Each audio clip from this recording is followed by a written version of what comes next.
আসসালামু আলাইকুম রহমতুল্লাহি বারাকাতু। মনে করছি যে দুই একদিন ভিডিও বানাবো না, ভিডিও একটা বানাতে হইতেছে। আজকে একটু কথা বলবো, বুঝছেন? ভারত বাংলাদেশের বিষয়ে একটা কথা তুলে ধরবো, তো মন দিয়ে শুনবেন একটু, আশা করি ধৈর্য সহকারে। আর ভাই, বেশি বেশি লাইক শেয়ার করিয়েন না, দেখিয়ে না ভাই আবার পয়সাও লই যাবো। আমি পয়সার জন্য আপনার এগুলো করতেছি না, এগুলো কিছু কথা না বলে পারতেছি না, সেজন্য বলতেছি। আমার এই অ্যাকাউন্ট খুলছি যে, এই যে আপনার চ্যানেল খুলছি যে ইউটিউবে, অ্যাকাউন্ট নম্বরটা আরেকজনের, আমার নিজেরও না, বুঝছেন? ওই ইউটিউব চ্যানেলকে বলি কখনো যদি এখানে টাকা পয়সা কেউ দেয়, এগুলো আপনারা গরিব গুইনাকে দিয়ে দিন, আমি টাকার জন্য করতেছি না এগুলো। তো এই বিসমিল্লাহির রহমানির রহিম শুরু করা যাক। ওই যে ভারতের একটা চ্যানেল আছে না, জি5 বাংলা, তো এখানে তো অনেক হকার সাংবাদিক আছে, হকার সাংবাদিকের অভাব নয় এখানে।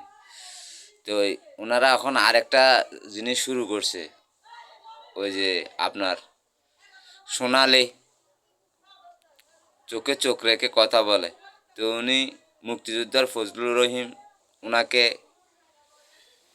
ভিডিওতে বার্তা দিয়ে কথা বলতেছে ভারত থেকে। তো ভারতের উদ্দেশ্যে বলতেছি, এরা এমন বেকুবের বেকুব, এমন গদ্দবের গদ্দব, দেখেন এদের কাছে যেই প্রশ্নগুলো করতেছে, যেই উত্তরগুলো ফজলুর রহমান সাহেব দেয় নাই বা দিতেছে না, এরা শর্মিন্দ হবে। তারপরও এরা ঘুরাই মানে জিজ্ঞাসা করতেছে।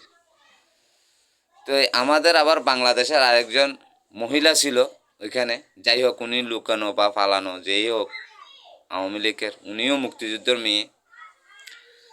তো আমার বাংলাদেশের ওনার উদ্দেশ্যে বলতেছি, আর ভারতের উদ্দেশ্যেও বলতেছি, যে আপনি যে বাংলাদেশের বিরোধী দল করছেন বা বিগত বছর 15 বছর আপনারা ক্ষমতায় ছিলেন, তা আপনারা কী করছেন না করছেন এটা ভালো মন্দ আপনারা জানেন, আমি আপনাকে দোষ দিতেছি না, আমি এগুলো জানি না অত বেশি। তা আপনার কাছে আমার একটাই রিকোয়েস্ট, আপনি যে এই ভারতকে বাংলাদেশের বিষয় আপনি ওনাদেরকে বুঝাইতেছেন, ওরা তো এমনি বাংলাদেশের পিছনে এখন লাগিয়ে আছে। আপনি মনে করেন যে আপনাদেরকে ভারতে এখন ক্ষমতায় বসাইতে পারবে? আপনি নিজেও জানেন ভারত এখন আপনাদেরকে ক্ষমতায় বসাতে পারবে না। তাইলে আপনি বাংলাদেশের বদনাম করে, বাংলাদেশকে ছোট করে, আপনি ভারতবাসীকে এসব তথ্য কেন দিচ্ছেন বা আরেকজনকে অসম্মানে কেন করতেছেন? আপনি নিজেও তো বলছেন যে আপনি একজন মুক্তিযোদ্ধার মেয়ে, আপনার অন্তরে কি একটু দেশপ্রেম নাই? আপনি তো বললেন যে মুক্তিযুদ্ধের অমুকের অসম্মানই করতেছে, আপনি এটার প্রতিবাদ করেন, আপনি মুক্তিযুদ্ধের পক্ষ থেকে আপনি একটা দল গঠন করেন, আপনি বলতেছেন। আর ওনাকে কোনো কথা বলার সুযোগ, যে বার্তা দিল ইন্ডিয়া থেকে, ওনাকে কোনো কথা বলার সুযোগ দেওয়া হয় নাই। তো এইসব তো ফাইজলামি। আর বিশেষ করে ভারত থেকে জি5 বাংলা যাদের সাথে বার্তা সংগতে কথা বলতে চাইবে, আশা করি আপনারা এদের সাথে কোনো কথা বলবেন না। এরা অথচ আপনাদেরকে নিয়ে অপমানি করার চেষ্টা করে, অপদস্থ করার চেষ্টা করে, এরা কথা বলতে চায় না। উত্তরটা এদের কাছে সাক্ষর ছিল,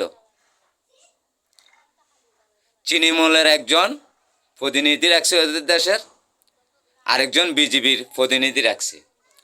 তো তৃণমূলের ওনাকে জিজ্ঞেস করা হইলো যে উর্দু ভাষায় অমুক নেতা অমুক ভাষায় কথা বলে, তোমাদের ফাটিগতভাবে তুমি ওইটা নিয়ে কি বলবা? তো সে বলে যে আমি আজকে ফাটি নিয়ে কোনো কথা বলবো না, আমি বাংলাদেশ নিয়ে কথা বলবো।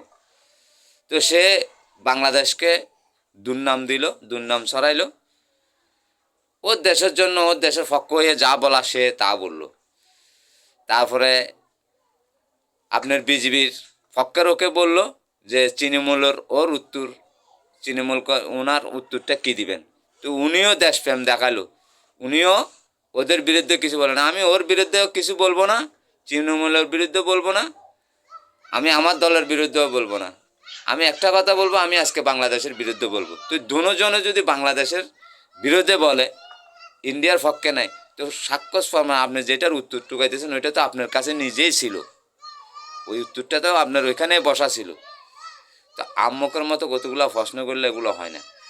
এখন দেশের যতই কিছু হোক, খারাপ হোক ভালো হোক, বাংলাদেশের বিষয়, বাংলাদেশের জনগণ বাংলাদেশের কথা বলবেই। কথা বুঝেন না?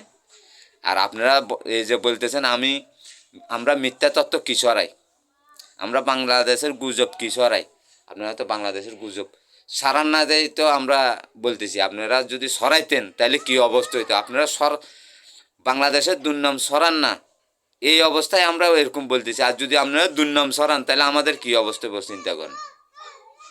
কেউ যদি মিথ্যা কথা বলে, কাউকে কি জোর করে বলানো, সত্য কথা বলানো যায়? যায় না। তো অতএব একটা কথা বলি, আপনারা বড়গিরি এখনও ছাড়বেন না, যেখানে সেখানে নাক গলানি ছাড়বেন না। আপনাদের তো গোবর খাইয়া মাথা, বুঝলেন না?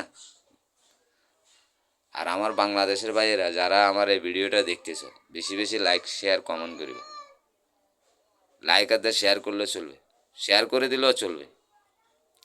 তো এই আমাদের দেশের ভাইয়ের উদ্দেশ্যে বলতেছি, এই যে মেডিকেলে আপনারা যাইতেছেন না, এই যে আপনারা ট্যুরিস্টে যাইতেছেন না, এই যে ব্যবসায়ী ভাইরা আগের মতো ব্যবসা বাণিজ্য ভারতেতে করতেছে না, এগুলা এদের খুব জ্বালা যন্ত্রণা হয়।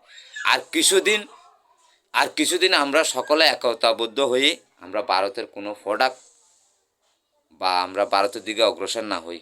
যারা রোগ রোগ রোগ ব্যারাম আছে ওদের উদ্দেশ্যে বলতেছি, যারা আপনারা ভারতে যান চিকিৎসা করতে, আমাদের বাংলাদেশে এরকম ভালো ভালো ডাক্তার আছে, আপনারা একটু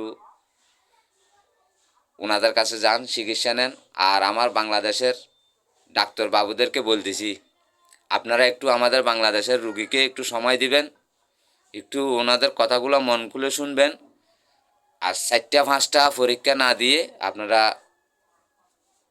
2-3টা পরীক্ষা অতি জরুরি যেগুলো ওগুলো দিবেন, যেগুলো ছোটোখাটো পরীক্ষা দরকার নাই মনে করেন ওগুলো দিয়েন না, বুঝছেন? মানুষ সেজন্য ওই ভারতে চলে যায়, আমাদের এখানে খরচ বেশি পড়ে, ডাক্তারের সময় দিতে চায় না। তো আপনারা বিশেষ করে ছোটোখাটো ডাক্তার হইতে ছোটো শ্রেণী হইতে উচ্চ মধ্যম পর্যন্ত আপনারা একটু রুগীকে সময় দিবেন। আপনাদের কাছে আমি আকুল আবেদন করতেছি, আপনাদের কাছে হাত জোর করে বলতেছি, আমাদের বাংলাদেশের জনগণকে, আপনারাও বাংলাদেশের জনগণ, আপনারা একটু বাংলাদেশের জনগণকে একটু সহযোগিতা করেন, একটু সময় দেন, একটু সময় দেন। আপনাদের জন্য দেশটা কত তলানিতে যাইতেছে দেখেন। কিছু ব্যবসায়ীর জন্য, কিছু ডাক্তারের জন্য আপনারা সময় দিতেছেন না, পরীক্ষা বেশি দিতেছেন, সেজন্য এগুলার জন্য আমাদের মানুষ দেশ ছাড়ি বাইরের রাষ্ট্রে যায় আপনার চিকিৎসা করার জন্য, নানা রকম কথা শুনতে হয়। আর ব্যবসায়ী ভাইরা আপনাদেরকে বলতেছি, আপনারা যদি বাংলাদেশের মাল মজুত করতে হয় তাহলে অন্য অন্য রাষ্ট্র থেকে আনেন, কিছুদিন আপনারা ভারত থেকে অব্যাহতি রাখেন, ভারত থেকে মাল আনিয়েন না, বুঝছেন? এদেরকে শাস্তি দেওয়ার দরকার আছে। এরা এইদিকে এক কথা বলে, ওদিকে আরেক কথা বলে। আর ভারতের দাদা বাবুদেরকে আর কি বলবো, আপনারা তো ওই গরু গু খাইয়া বুদ্ধি, মুত খাইয়া বুদ্ধি, বুঝেন না? গরু যদি গুস্ত খাইতেন আমাদের মতো, তো আপনাদের গরু রইলেও বুদ্ধি থাকতো। একটা বাঘ, বনের মধ্যে গরু ঘাস খাইতেছে, একটা বাঘ হঠাৎ করে চলে আসছে, তো বাঘ আর গরু দূরতে যাইয়া কাদার মধ্যে নামে গেছে। তো কাদার মধ্যে নামে গেছে, আর ওখানে গরুও গাড়ি গেছে, বাঘও গাড়ি গেছে। তো গাড়ি যাওয়ার পরে কি হয়েছে জানো? তো বাঘে কদে দূরতি একটা শুকনা জায়গায় তোরা মজা করে খাইতাম। তো গরুয়ে কয়, সেজন্যই তো ফুটে নামে গেছি, তুইও গাড়ি গেছস আমিও গাড়ি গেছি। কয় তুই এখন আমি কি করি তোরে খাই? তো গরু কয় তুই আমাকে খাওয়ার চিন্তা মাথা থেকে জারি ফেল। তো কিছুক্ষণ পরে বাঘকে বলতেছে গরুয়ে, কয় আয় বাঘ, তোর কোনো মালিক আছে? কয় আমার কি মালিক থাকবে, আমি এই বনের রাজা, আমি বাঘ, আমি শিকার করি, আমাকে সবাই ভয় পায়। তো গরু বলে, আরে আমার তো মালিক আছে। কি কিছু কথা বুঝো নাই? আমার তো মালিক আছে, তো কদে তোর মালিক আছে, তোর মালিক আইলে কি থাকলে কি হয়েছে, কয় তখন মালিক আসলে বুঝবি। কথা বুঝেন নাই? তো গরুর মালিকে আসি, গরুটাকে বাঘটাকে মারি থেতলা করে ফুডের মধ্যে ফেলা রেখেছে, গরুটারে টানি লই চলে গেছি। তো অন্তত গরুর বুদ্ধি এটা, আমরা গরু খাই যে আমাদের বাংলাদেশের কাছে আছে, তো সেই জন্য আমরা ছোট, তো আমাদের ছোট ছোট বুদ্ধি। তোমরা বড়, তোমাদের বড় বড় বুদ্ধি, ওই যে গরুর লাদা বাইর হয় বড় বড়, গোবর গোবর, তোমাদের তো আবার পণ্ডিত লাগাই দিছ। গরুরে কেমনে গেঁও খাওয়াইতে হইব, গেঁও খাওয়ানোর পরে গরুর গুয়েটা বাড়িবার পরে কী করতে হইব, কীভাবে আবার গরম পানি দিয়ে সিদ্ধ করতে হইব, এগুলা বলে এগুলো ফসার করে করে কী করো এটা বলমু। আজকে বলে দি তাইলে, হ্যাঁ আজকে বলে দি। এ গরুর গু খাইয়ে রে ছেলেবেলে হইবে বলো যে, এটা বলে দিমু। গরুর গু খাই বাচ্চা হয় না তো, ওই তোমাদের দেশে বাইরের রাষ্ট্রের মানুষ চিকিৎসা করতে যায় যে, বাচ্চা কাচ্চা হয় না যে, এদের ওই একটু সমস্যা আছে, চেকআপ টেকআপ করে বলো যে একটু সমস্যা আছে, একটু সমস্যা আছে বলে কই এই জিনিসটা অপারেশন করলে ঠিক হয়ে যাবে। কথা বলি যে তোমরা অন্যের বীর্য ঢুকাই দাও মহিলার ভিতরে, তারপর হচ্ছে সন্তান হয়তো খুশি হয়ে যায়। এরা তো জানে না এখানে কি খ্রিস্টানেরটা দিলা না মুসলমানেরটা দিলা না হিন্দুরটা ঢুকাই দিলা, এটা তো জানে না। আমার বাংলাদেশের বাইরে আমি কথাটা বলতেছি যে ঠাট্টা নয়, এটা একদম সত্য কথা। আমার ধর্ম নিয়ে বলতেছি, আমার জন্ম নিয়ে বলতেছি।